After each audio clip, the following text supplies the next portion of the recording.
Good afternoon and good evening, and thank you so much for joining us for this webinar, Her Voice, Our Future, hosted by the Parent Circle Families Forum to mark International Women's Day. My name is Hamutal Guri. I'm a feminist peace activist.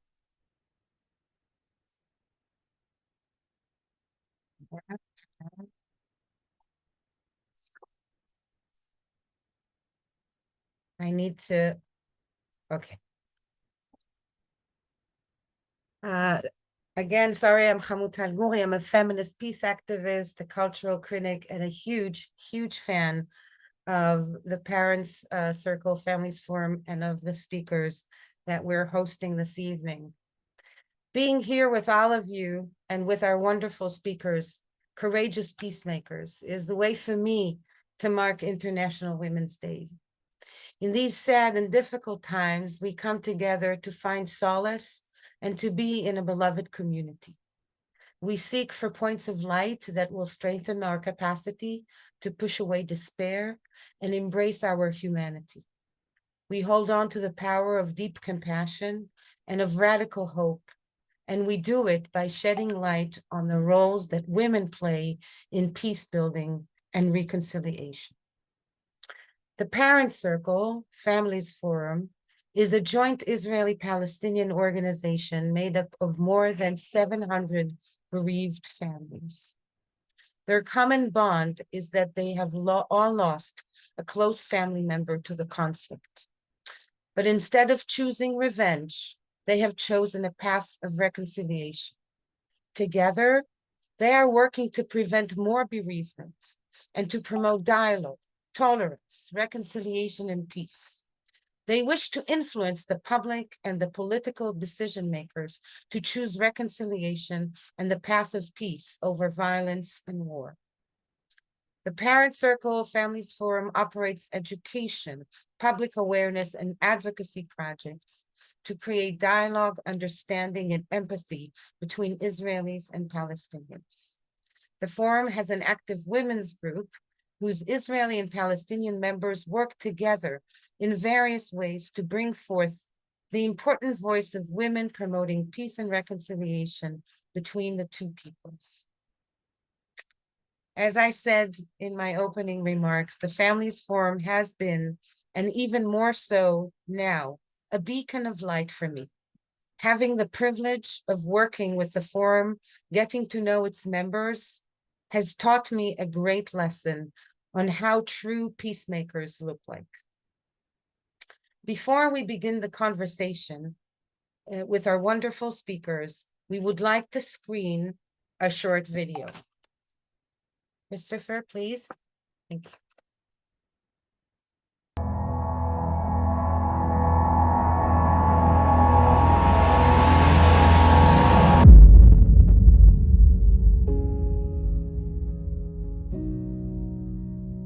לקח לי זמן להבין שבעצם אולי זה לא נכון, אולי אנחנו לא חייבים למות בעד ארצנו, אולי אנחנו יכולים לחיות בעד ארצנו.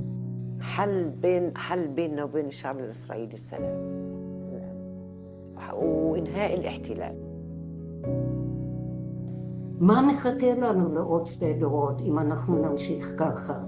חייבים להפסיק את ההרג. צריך לחזור לאנושיות שלנו. ربنا خلقنا كلنا أمهات وأباء وإخوة وأخوات. بتمنى هذا الصراع يروح، هاي أهم نقطة. راح يكون أحسن إشي بقدم لنا يا ربنا. פלסטין, ישראל, יהודי, ערבי, מבחינתי השכול של הצד השני הוא בדיוק באותה מידה כואב ועצוב, כמו השכול של הצד שלנו. احنا خلص دورنا، بس في عنا أولاد، في عنا أحفاد بدهم يعيشوا بأمان ومستقبل لحياة أفضل لأولادنا.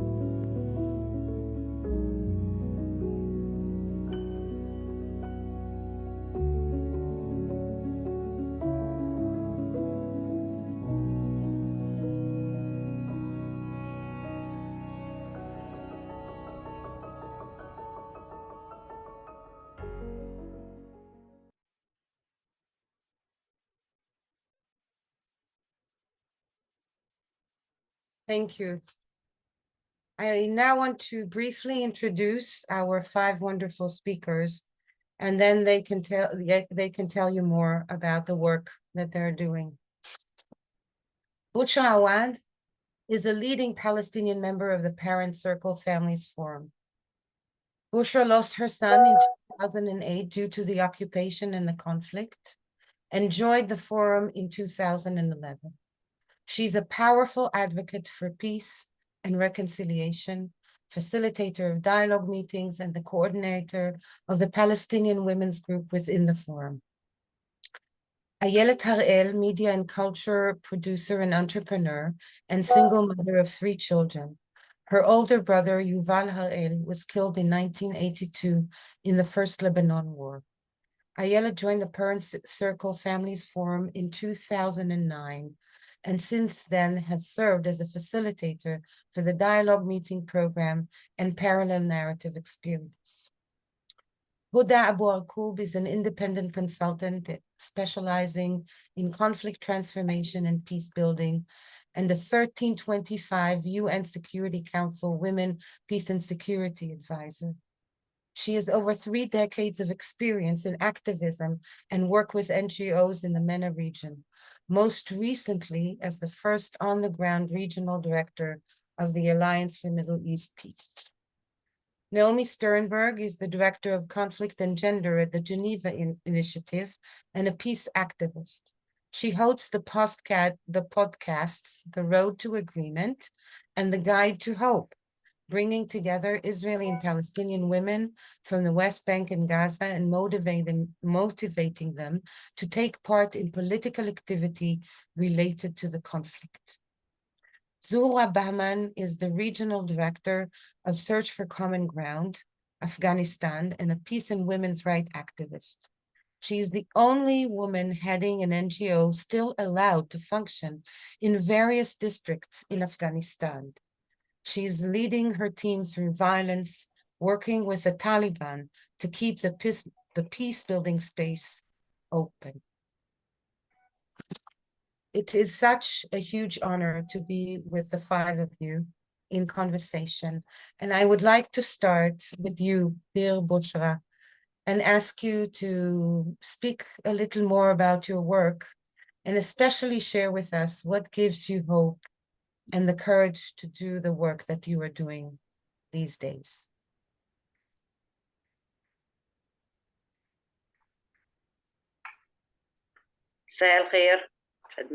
Good evening to all.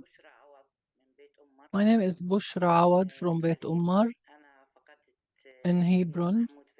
I lost my son Mahmoud in 2008, and I joined the PCFF in 2011. And my message since I ever joined the forum is to be a peace activist in order to stop more bereavement,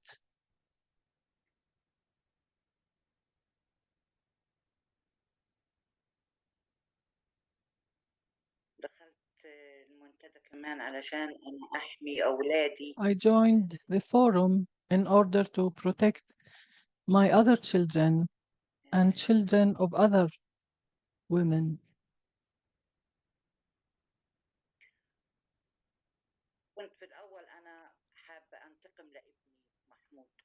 At the beginning, immediately after I lost my son, I was enraged. I wanted to take my right back and to try to kill an Israeli soldier, maybe. But afterwards, I realized that not all Israelis are soldiers, and that Israeli families too have lost their children, and they want to live in peace. And I changed my way of thinking, and I wanted to stop all forms of killing and bereavement for all.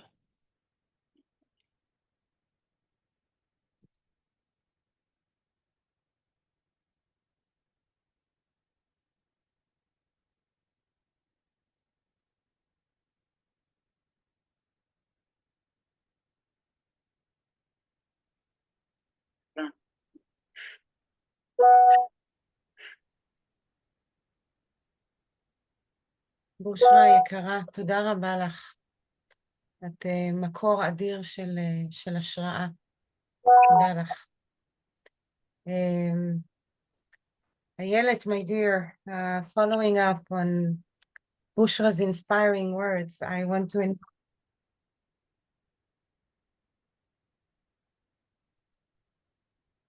ask you to speak about how you became a member and your work in the forum and outside the forum, because I know you're extremely active in many different peace spaces. And share what gives you hope and courage. And also, I think Bushra said that she joined the forum because she wanted to protect her other children.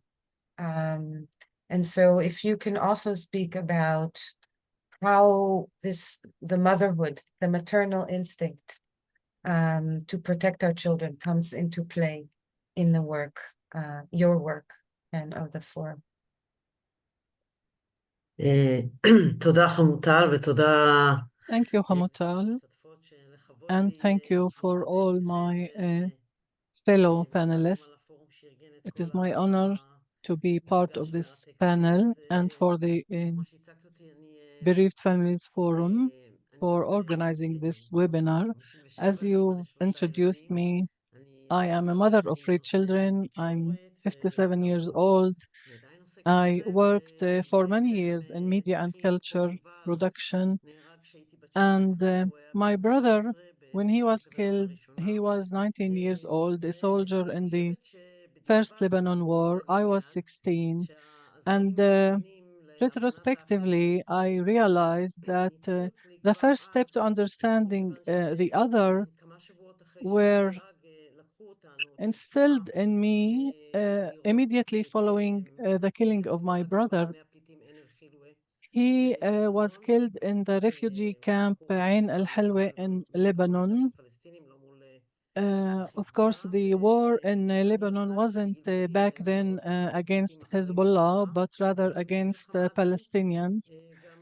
And this the sight that I saw when he was killed was very shocking to me, because I could see also the pain of the other side, and my family was also in pain. And I saw the horrors of war back then, and ever since that moment, I realized for many years that I should be an activist or continue to be an activist. But to tell you the truth, I've never met a Palestinian or talked to Palestinians before. And someone told me about the forum, and I thought to myself, I never met a Palestinian. I don't know who these people are. I've never heard of Palestinian bereavement. I didn't even realize there was such a thing. And ever since I started meeting and talking to Palestinians, my understanding of the narratives, my understanding of the conflict has changed.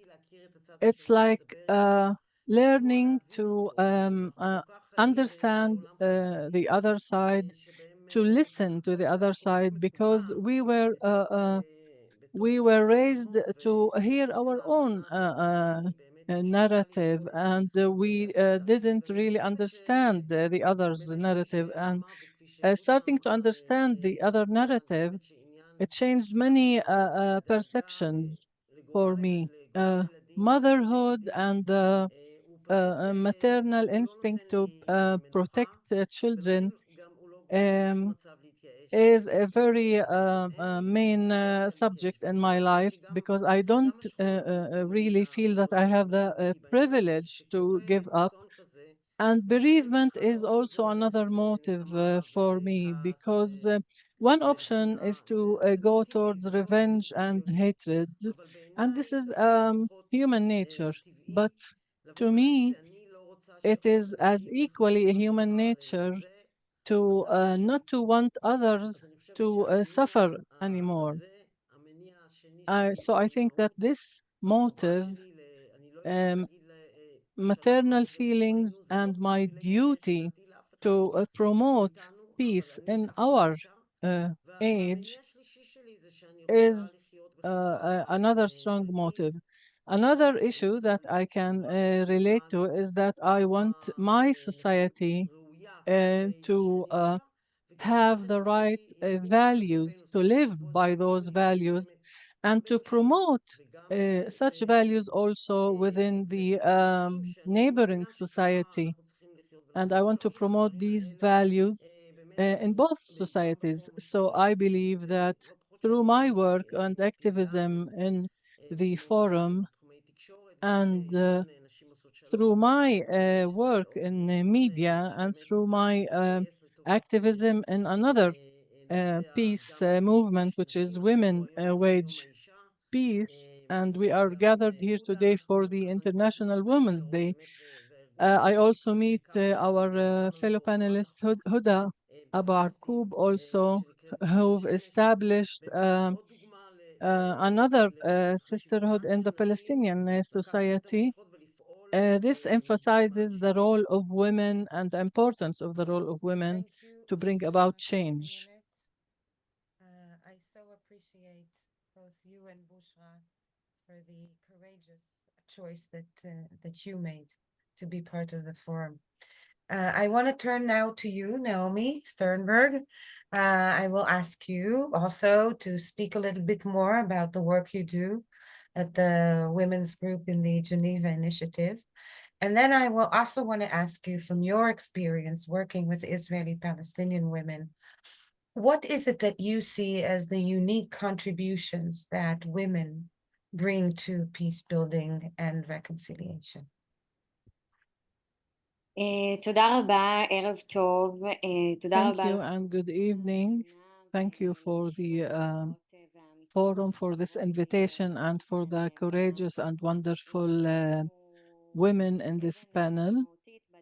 I believe that the forum has played a major role in my peace activism. As a soldier, I participated in the joint Israeli-Palestinian Memorial Day that the forum conducts, and I am, through my work in the Geneva Initiative as a peace activist, work together with Israeli and Palestinian women from the West Bank. We all know that women face specific obstacles preventing them from taking part in the negotiations process. And there are many reasons for that, among which is that we are living in militant societies and patriarchal societies on both sides. And women have accepted their role out of the security issues. They do not participate in the militant and security narrative or talk. So there are two processes, learning and unlearning, which is very much like feminism. On the one side, to learn of the alternatives for violence, and unlearning what we have been taught, that we cannot contribute to such talks. I have met in the past years with hundreds of women, Israelis and Palestinians, and I learned about the power of women, both Israelis and Palestinians, and what they have to present in the negotiations. I am not a mother yet, so I cannot talk about maternal instinct, but I can talk about holistic approaches for personal security. In Hebrew, there's a difference between safety and security. There is no difference between security and safety because we can use the same word. And the fact that the negotiations and all processes to bring an end to the conflict is mediated only by women makes the role of the only by men makes the role of the women not abundant in such negotiations. And we have learned that if women do participate more in negotiations, the chances to bring about a peace agreement are higher. Since October 7th, I would like to focus a little bit on Israeli women. We see that women have become more pessimist, women have become more against, they have taken a stand against reaching a peace agreement. But when we work with women alone and we give them space to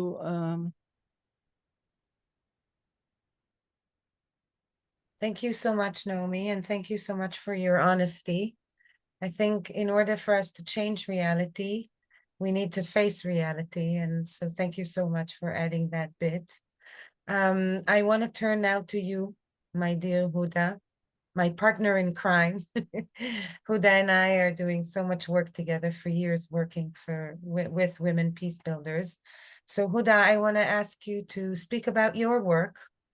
And also specifically to ask you, how can we ensure that the voices of women are heard and that women take an active part of track 1, track 2, and grassroots peace building efforts? Thanks, Habibti Hamutal. I'll switch to Arabic in a minute, but I just wanted everybody to know that we women are not free until every woman is free in this world. Even if her shackles are different from ours, we will never be able to enjoy freedom without all women being free, without all women being protected, without all women being given the same chance as men to participate in changing our lives. And now I'll switch into Arabic. Thank you. شكرا كتير. Thank you very much. اسمي هدى أبو عرقوب My name is Huda Abu Arqoub, and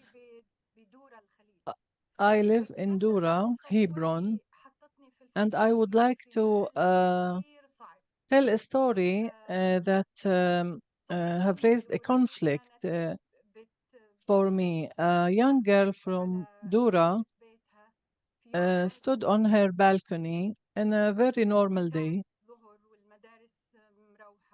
It was daylight. It was her name was Ahed. Her name is Ahed, and we are not numbers. These stories are stories of human beings, of challenges, of dreams, of successes. So each child or woman or anyone who loses their life in any conflict, they are not just numbers. It is a whole life being lost. Ahed, this young Palestinian woman, was on her balcony, standing on her balcony, and suddenly she was killed by a female Israeli soldier.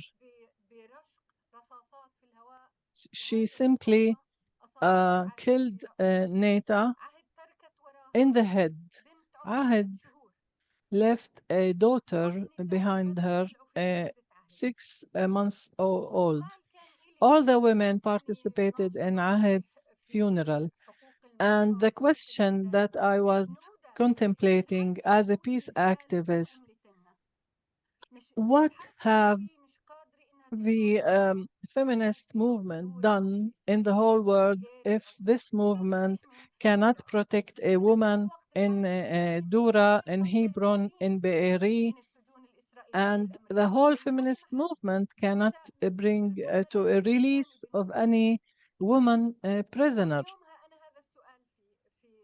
And this is the question that I pose to myself, and I cannot find an answer. My message is we cannot let this conflict tear us apart. Our feminist voice should be the same voice, should be one voice, no matter our backgrounds, our colors, our politics. We have to speak in one feminist voice together with Hamutal, with Ayelet, with Zuhra, with Naomi, with Bushra, Rakefet, anyone, Shiri. All women should have the same call. We have to tell the world that peace is not just a mere idea. It's not crying together or laughing together. It's a life strategy. And as women, we should stand next to Palestinian women and to Israeli women who lose their life, who lose their children, who are practically bringing children to this world in order to bury them. We should say that peace is a human right. It's not only a strategy.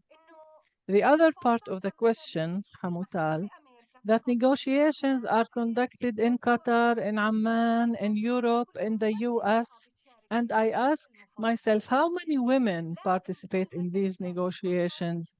As women, we should hijack these negotiations. We should impose our presence in these places. It is unbelievable, it is unthinkable that military men who have weapons are the ones negotiating for our children, and we don't have a voice.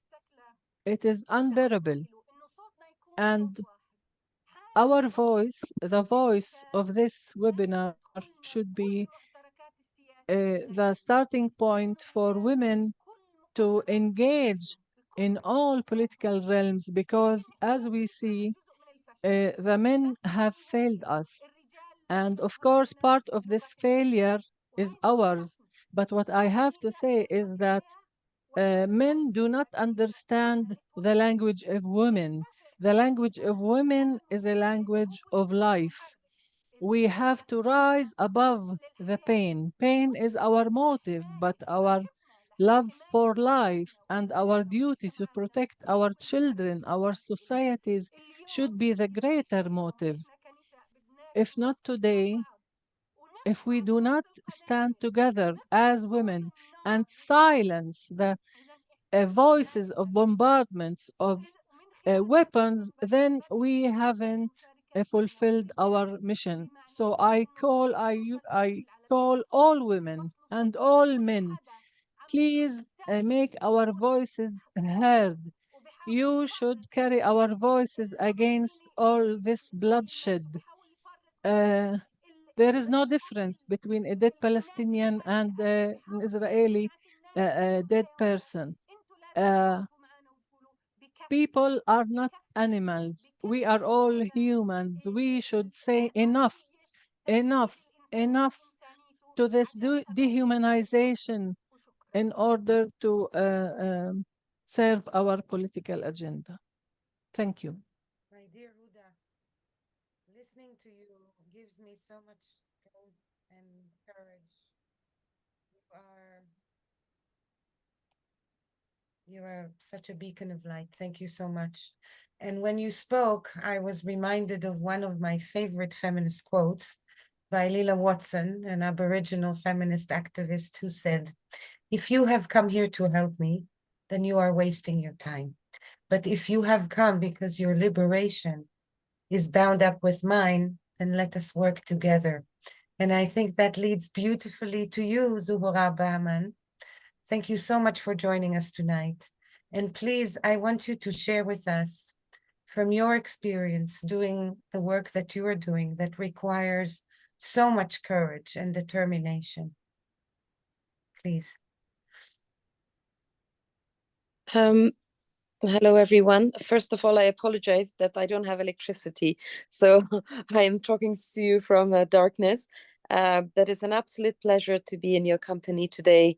I'm joining you from Kabul, and we are looking at Middle East with fingers crossed that the conflict would end, and we're going to see an end of bloodshed sooner rather than later. I have always been interested in building peace. I have always been a peace activist, and professionally, academically, I've focused on finding ways to resolve issues without resorting to violence. And in a country which has been at war longer than I've been alive, it's a very difficult choice to make. It's a very difficult path to go down, and that's very sad. That we still in the 21st century have to convince our peers, let alone our politicians and our leaders, to choose peaceful means to end wars. Afghanistan has been in conflict for a long time. And I believe that women did participate in trying to build peace in this country. But Afghan women were also weaponized. We were under our predicament, our problems were used to launch wars, not once or twice, but continuously for the last 40 years. And we have now reached a point where we have to be very careful. And we have to work on many different grounds and make sure that we don't become the cause for or the excuse for starting other conflicts. In Afghanistan, I'm sure the way we follow your countries, you also follow ours. In Afghanistan, nearly 3 years ago, the Republic government fell and the Taliban took over. That was the start of a new era in Afghanistan. I always want to see it as a start of new era rather than an end of an era or a loss, because in every situation we need to see an opportunity to pause, look behind us, and see what could have we done in a differently to not have ended up with the problems that we are living through right now, but also to see ahead and see what opportunities lie. And in a country where which has been a battleground for Cold War and Civil War and a lot of proxy wars and intervention in the name of liberating us, colonial intervention, and in that kind of a country, to pause and reflect is a very big deal. And I always reflect around the role that women played and that the role that women can play.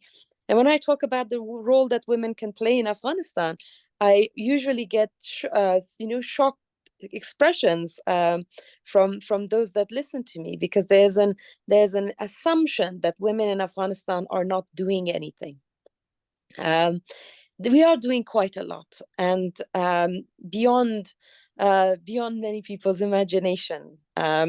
We are not waiting to be rescued. We are not waiting for another war to start. At the very, very beginning of the Taliban regime, I went to a nearby street to my home, and I stood at a dessert shop and talked to some women, and I asked them what is the biggest difference that they see in their lives. And they said, look, behind this shop there is the biggest funeral place in this neighborhood. And they said that they like that those whose lives have come to a normal end have to be have to come through this space, and people have to hold their funerals. Whereas for last at least 20, 30 years that these women remembered, it was always the young that were dying. I also reflect the same way.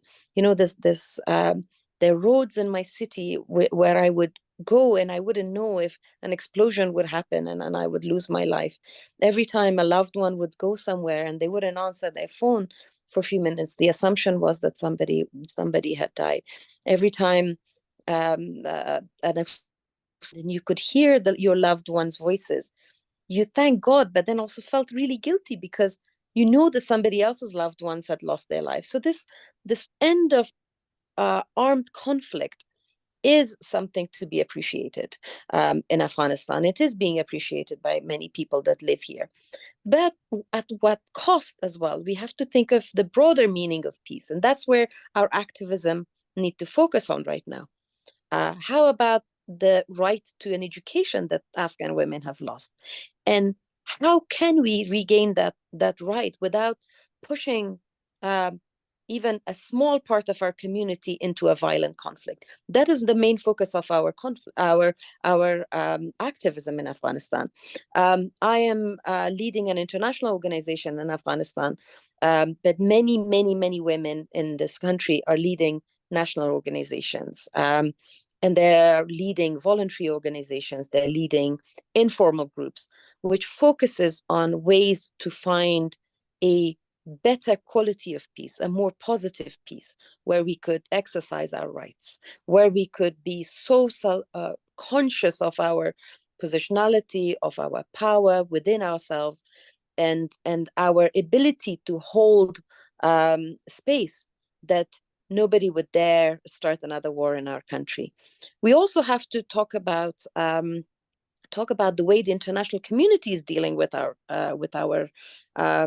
my country, with our history, and in the way we hold power. We need to decolonize peace building in our country, because peace building, women's rights have throughout the many decades have been used to intervene in our countries. We've been situated in an opposition to each other inside our country. Ethnic differences, religious differences, differences in belief systems, differences in gender and sex has been used to situate us. And these are not our inventions.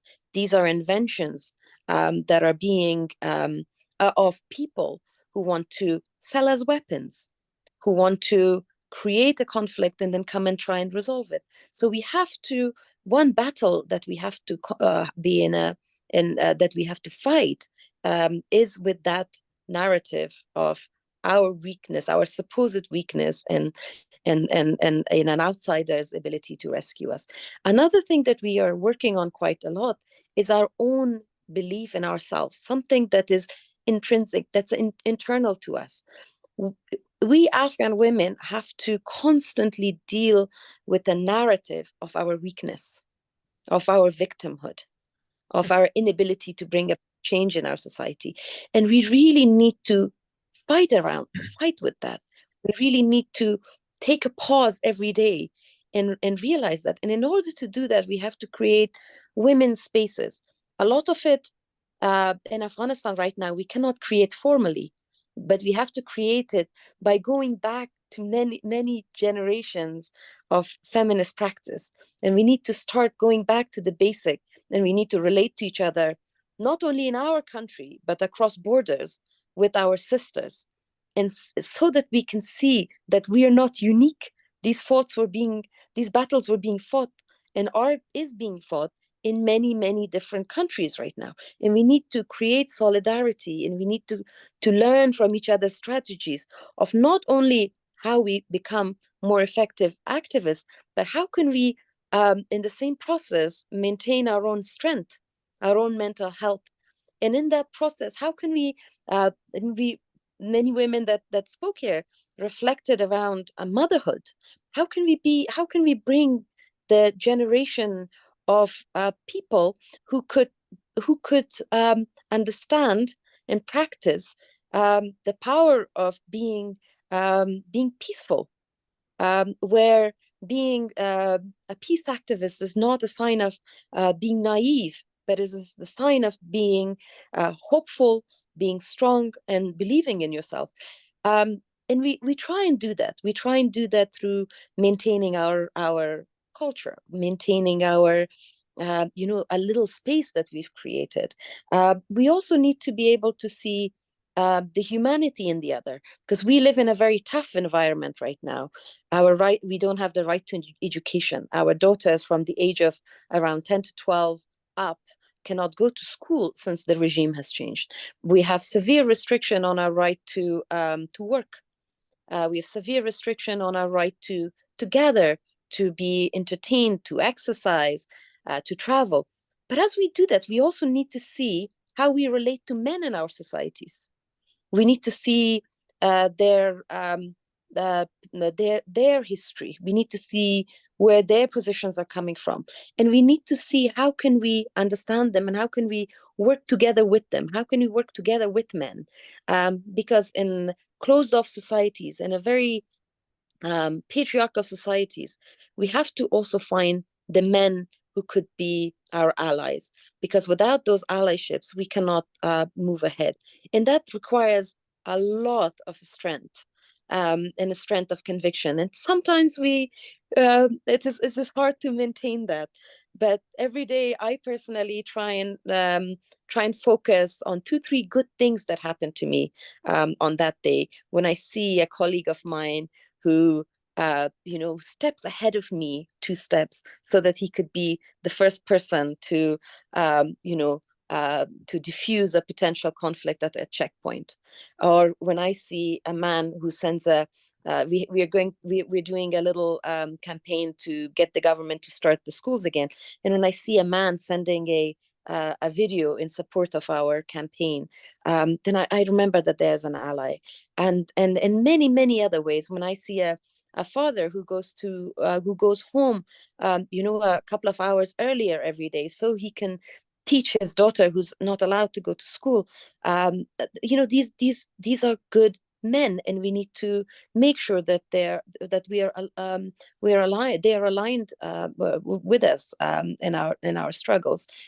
So there's quite a lot that we're doing, and we want to link with our sisters in similar situations. And every time I talk to women, I get incredibly energized, and it's nearly 11:30 in Kabul, and I feel like I'm ready to spend another 8 hours discussing and talking and trying to build peace with the wonderful women I'm seeing here.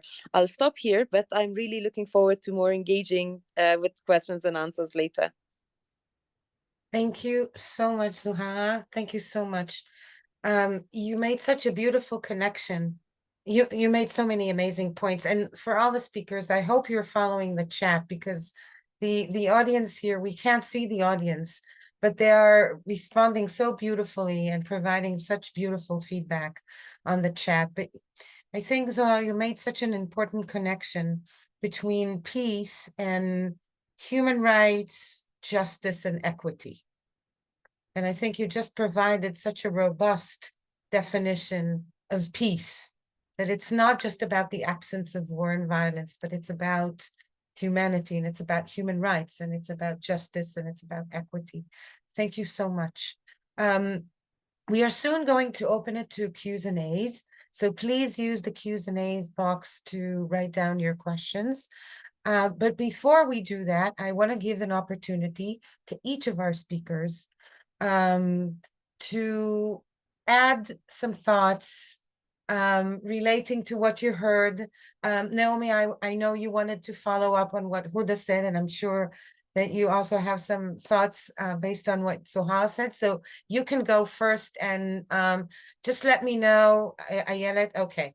I want each of you to have an opportunity to share additional thoughts. Great. Okay, so Naomi and Ayelet and Huda, please.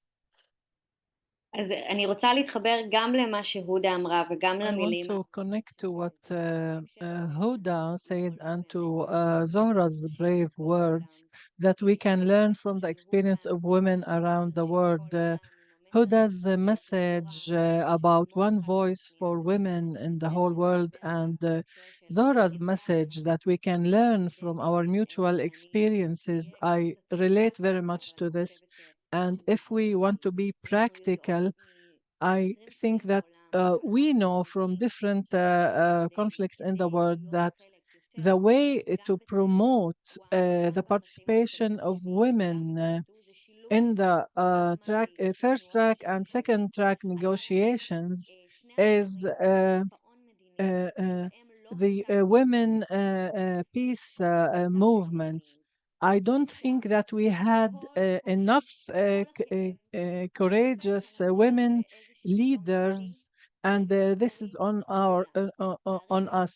I think that we are now in a very historic moment, and this historic moment will decide if we are going towards a historic political path or not. I do not belong to that generation of the Oslo agreements. I was born after Rabin's assassination, and I haven't experienced hope for anything other than military solutions. I do believe that this is a turning point. Many women are working in the international community, and rightly so, to end the war and to go on a political path. And we have to ask everyone who is engaged with the international community to ask or to demand that women would be represented, equally represented in any negotiation path. Each day there are negotiations. We have to be there. There has to be international pressure on the Palestinians and the Israelis to incorporate women in these negotiations. No one will give us this. We have to demand this. We have to take this part. And as we've learned from other places in the world, in Colombia, in Northern Ireland, we can have inspiration. We can be inspired by their work. We have to incorporate these methods in this conflict. We have to take this in our hands, and not only on the formal level, but also in the streets. We have women can march, women can make popular movements, and we know that this is we can do this. And thank you very much. For these powerful and encouraging words. Ayelet, I know you raised your hand, and then Huda and Bushra. Wonderful. So we will hear from all of you. Go ahead, Ayelet. So let's say, Bushra, let's do one Israeli and one Palestinian. We usually. Okay. Okay, Bushra, Habibti, you go first. أنا حابة أحكي رسالتي عن الجيل القادم يعني I just want to say a few words about the future generations. The future generations are those who are who will build I hopefully a beautiful future. I do pray that they do not experience the pain we've experienced, that they do not lose their children. I think I just want to say that in spite of all the pain and the suffering, we are women are strong, and the Palestinian women will continue working towards peace and security and safe societies. And I just hope that future generations can live a better life than ours.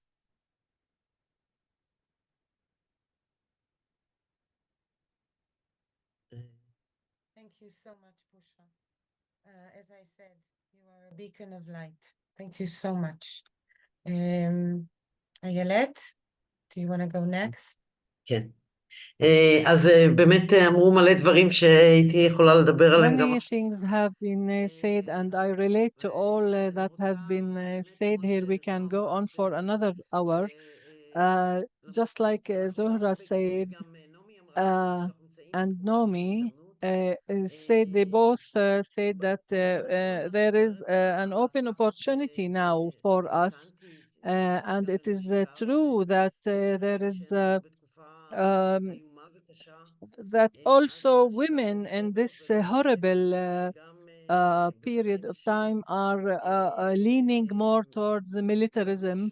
But and I believe that a part of these women are not different from men.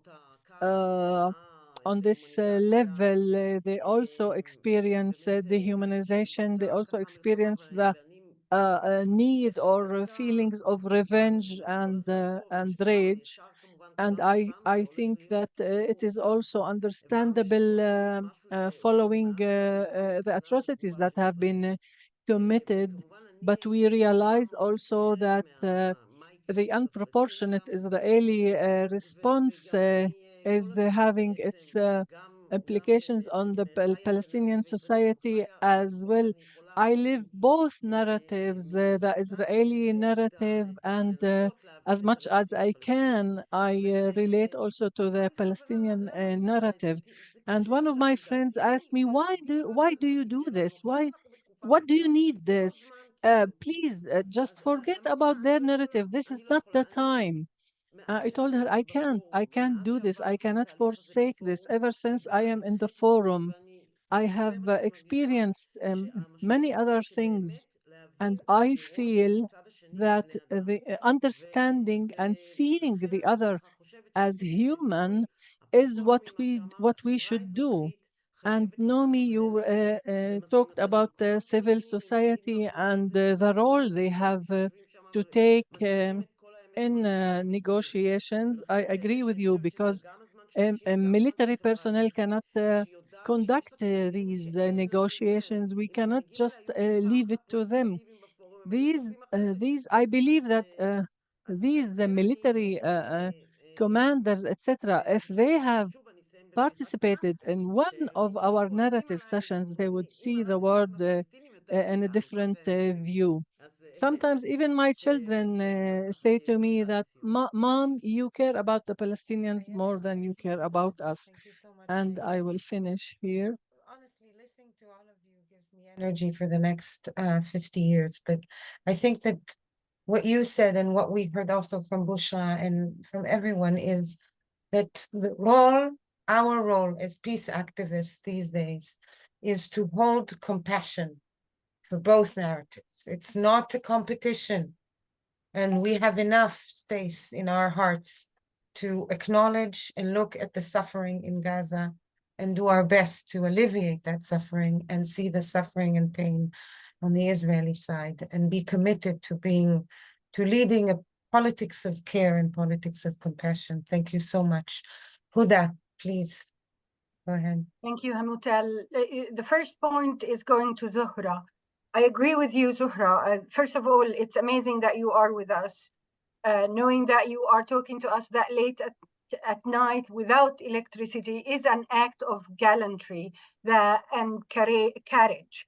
And for you to come to a place where Palestinian and Israeli women are talking to each other is also another sign of that unity that I'm dreaming of, when women bring all their stories and all of their pain together to unite their voices towards life and peace. So I agree with you that every woman of us is surrounded by men who are supporting her. So to me, the argument is not gendered. The argument has to do with the mentality.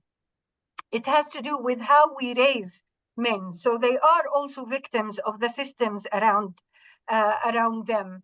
And we need to acknowledge that. So for us to not repeat the same mistake of raising men for the sake of being tough men, and making them compassionate, as compassionate as possible as we are.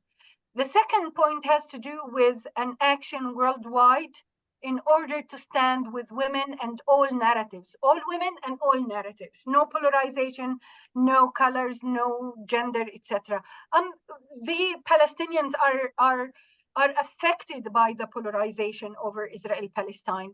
The fact that there is double standardism when it comes to people is killing women on daily basis. Every minute there is a woman is losing her life in Gaza because the world is not unified to stop the killing, to stop the war, to call for a ceasefire, to use the pressure they can in order to stop this bloody war and to save lives. So I insist, and I have read many of your comments and I appreciate them. I think it's the time for us to come out to the streets and ask for now for this to stop, because every minute there is a woman killed anywhere in the world. We are all killed with her. Our hearts are killed with her. Our minds cannot function. I tell you, we as Palestinians and Israelis feel paralyzed sometimes, and we fight every minute in order to maintain a sane mentality in order to get ourselves out of it. This is the time for the women of the world to stand by us, united, to help us get out of this mess that was created by leaders who don't see us. They think of us as collateral damage. So this is the time for the world to stand with us instead of standing with one side against the other. I am full of pain, full of rage, full of anger, full of disappointment. But every time I get a call to speak with women, to sit with women in a circle and address the world, I accept it as a form of resistance. This is how we co-resist injustice in the world. This is how we become pro-life and make sure that the next generation Bushra is speaking about is going to have the same right as everyone else in this world. We're not animals, we are human beings. And this is the time for us to stop that dehumanization. And if it doesn't start by us women, because a child in Gaza, a child in Israel, a child in the United States, a child in Rwanda, a child in Yemen is the same child, was given birth by a woman who had seen death in order to give birth to him or her. This is the time for us to stop thinking that it's okay to kill a kid in Gaza and leave it and sleep at night without thinking of the consequences of 17,000 orphans in Gaza who are going to come after us.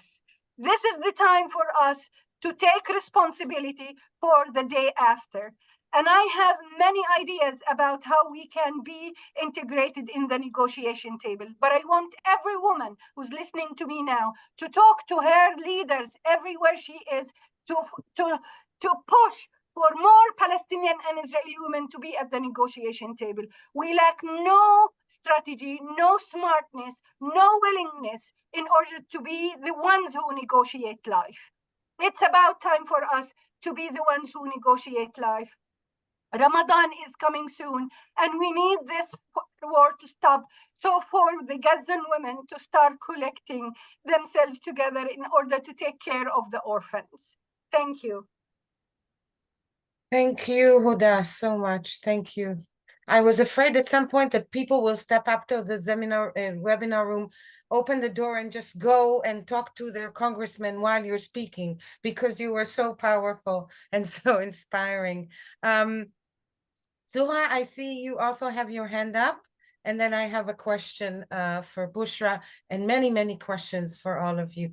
Go ahead, Zuhra. I was just going to add about women's role in the formal peace talks and negotiations. I think a lot of the time I've noticed that women are relegated to more performative aspects of peace building, you know, demonstrations and things like that. And I feel that that's not fair. And we need to do two things, I think, as women peace builders. Number one, we need to make sure that what is deemed as feminine, as very women speaking from a perspective of mothers, women who are talking from a position where they're not seeking political power, more social leadership, and things that are in a lot of closed off communities are seen as feminine ways of building peace. Women focusing on resolving smaller conflict and things like that. Those need to be elevated, and we need to see the values of that low-key peace building more, so that women don't have to choose only between hardcore political peace building or providing the kind of performative aspects of peace building, demonstrations and petitions and things like that. We need to make sure that the serious peace building has an aspect of the feminine, that it is not an extension of the conflict, of hard steel kind of negotiations, and we need to gradually build that. That's one thing. And the other thing is that I was also very much concerned in my country when we did have a peace building, when we had a peace negotiation. I was very concerned that women did not create their own interest groups. Women were forced into representing women from different political perspectives. So you had, different political grouping, and then women were placed there not as women, but as the women representative of this or that. And that really, that was really a very dirty play against real fight for women's interest in any potential political talks. And therefore, it's really important that women actually sit down and define their own interests that could be very different to even a political party that they're a member to. And we really need to realize that, because a lot of the time our presence around the negotiating table is based on what political alliances we build. And the community that I live in, and a lot of other communities in this neighborhood, I think we need to start learning those tactics. Thank you so much. Thank you. I think you made such an important point about the philosophy and the practices of community organizing and peace building. So starting from where people are, actually listening to their needs and concerns. Thank you so much for this addition. We have so many questions in the Q&A box. So I want to start with a question to you, Bushra. I said, if it's not too personal for you, if you can share your own process going from, the urge to revenge towards peace and reconciliation, because as a society, we can all learn from you and maybe somehow take your knowledge and your experience. So if it's okay, please share with us your personal process.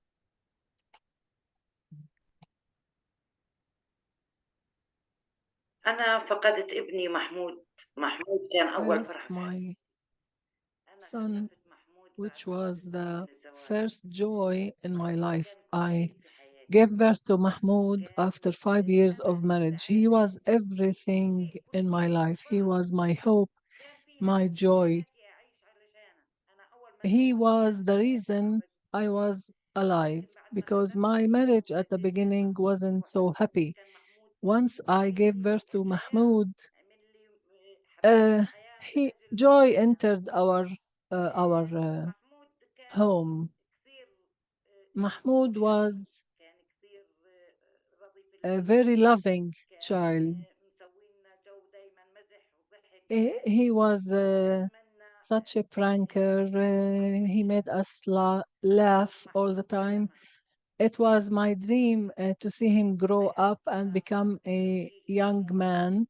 When he was in his last year of school, I started to see the next stage of his life, he grew a mustache, he was becoming a man. I felt that there is someone I can rely on. And all of a sudden, I lost him. And with his death, I lost everything. I lost love, I lost hope in life. I even lost touch with my children. And they also lost their joy of life. When he fell, all our lives changed. I moved from first, I was really full of an urge to revenge. I was looking for the soldier who killed him. And then I started realizing if I commit this act, they will go after my other children, and the bloodshed will continue, and I will lose more children. And this thought haunted me. So I realized that it is my duty to protect my children, to protect the children of our neighbors, and to protect children in all the world. I didn't want any mother to experience the pain and anguish that I felt. Today, even 15 years after his death, I am still in pain. Whenever I speak about him, even today, I go back to that moment. I relive that moment. That's why I don't want anyone to lose their children. I don't want anyone to experience this pain. Today, all I care about is protecting my children. And in order to do that, we need peace, we need security, we need this occupation to end. There is no peace without ending the occupation. Thank you.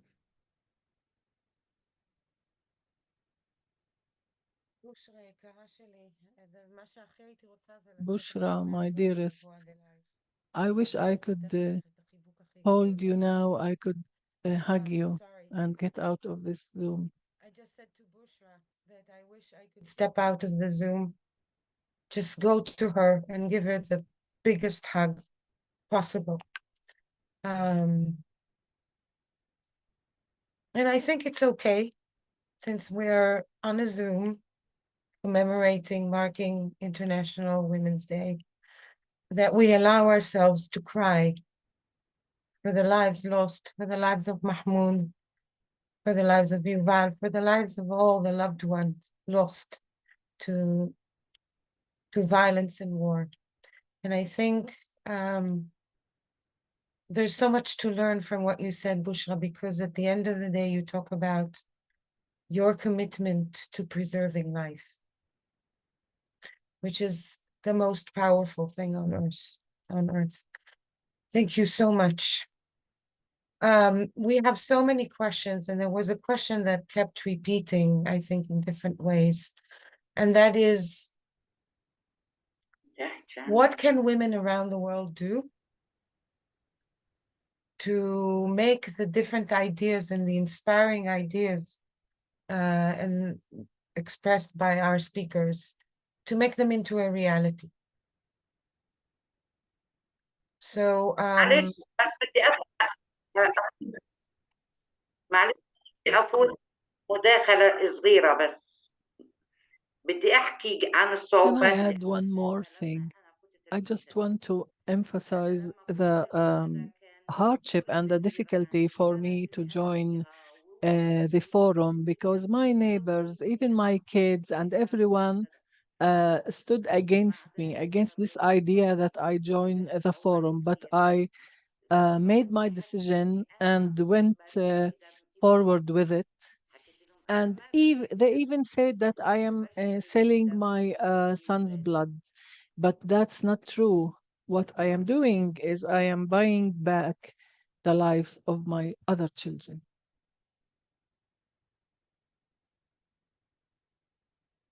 I'm so thankful for the fact that you are in the world, Bushra. The world is a better place because you are in it.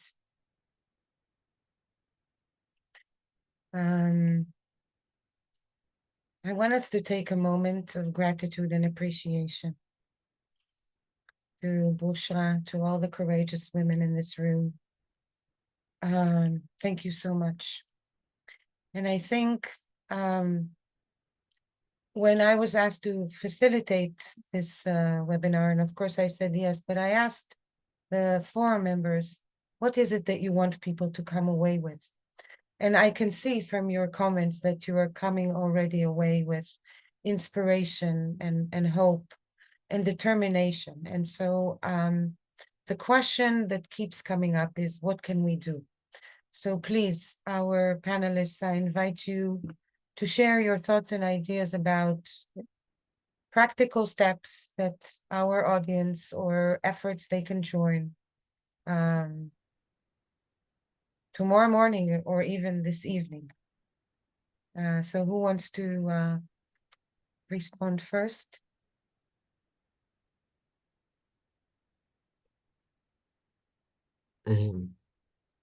Ayelet, you want to go first? Yes, I can go first. רגע, אני אדבר בעברית. קודם כל, אני באמת רוצה... First of all, I want to... I heard Bushra's story many times, but it's always moving to hear her story again.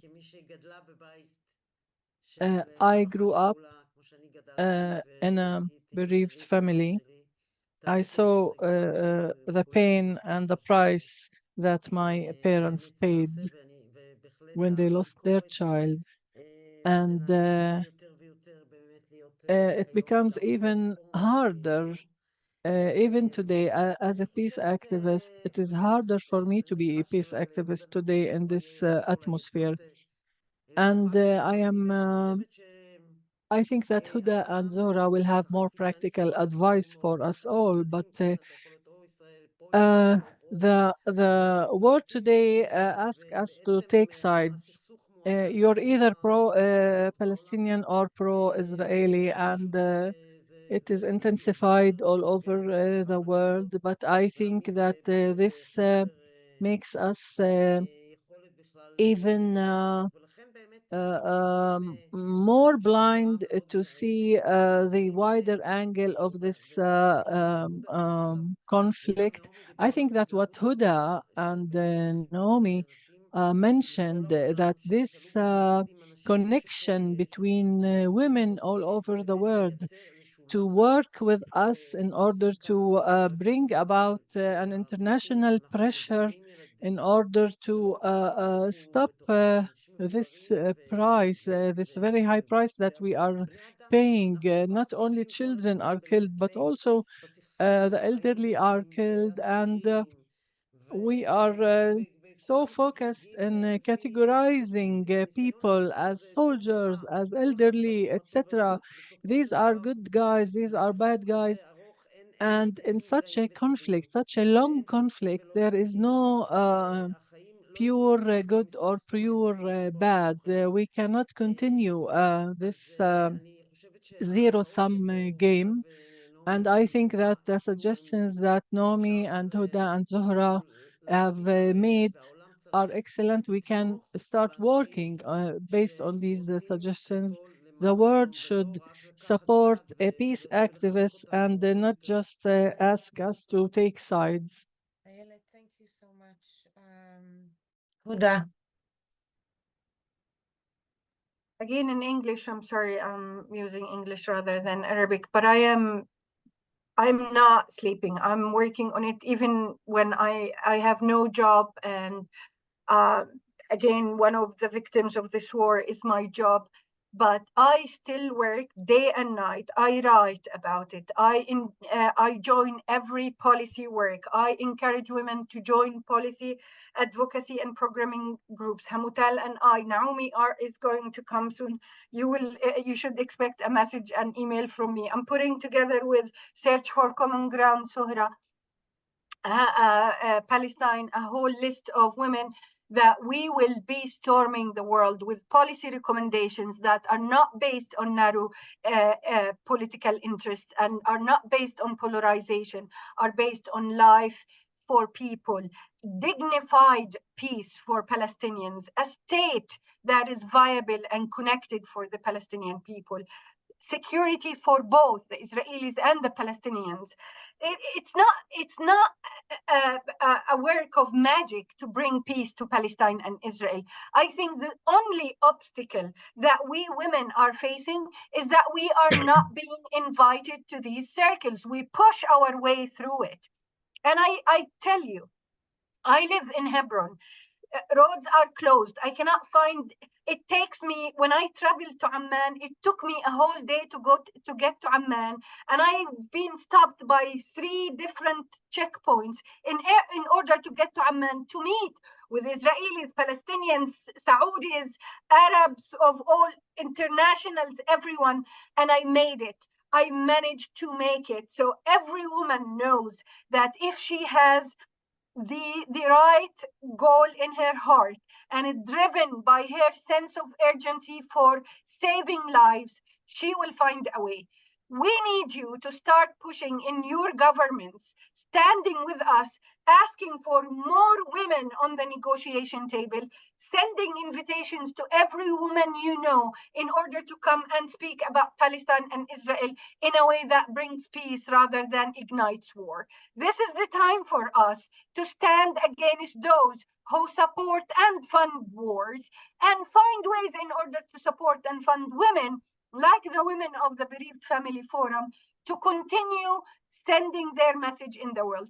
We can do advocacy campaigns, big and small. We need you to give us the doors, give us the space. Every one of you can share here an email, send a message to the Bereaved Family Forum and ask for ideas, and we will give you the ideas. Women of the world, the Palestinian women do not sleep. They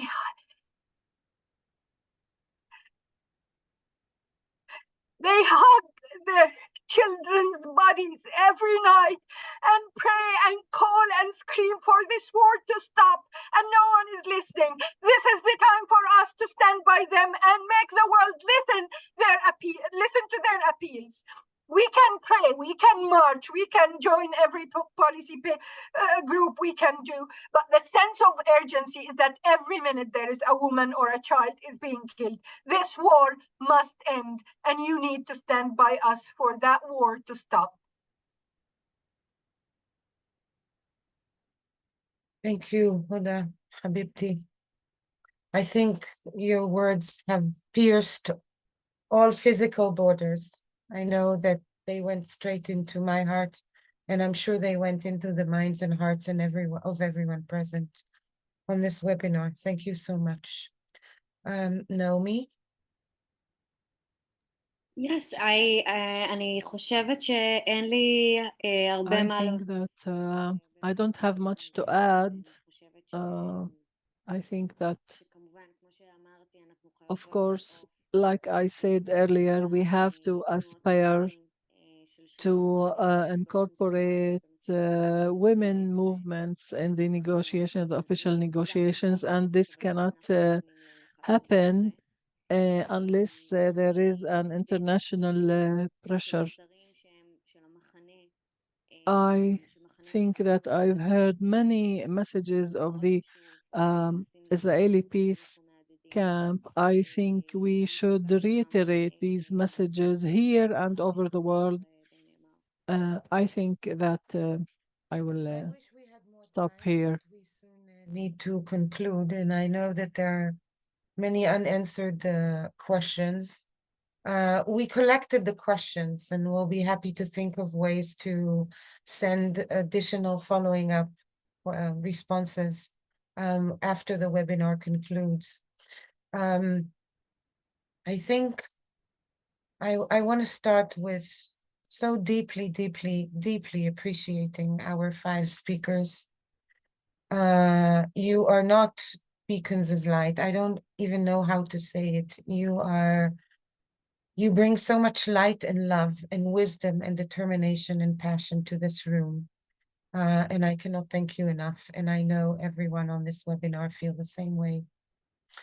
And just to follow up on what was said regards to what can we do, I think, Ayelet, you put it really beautifully.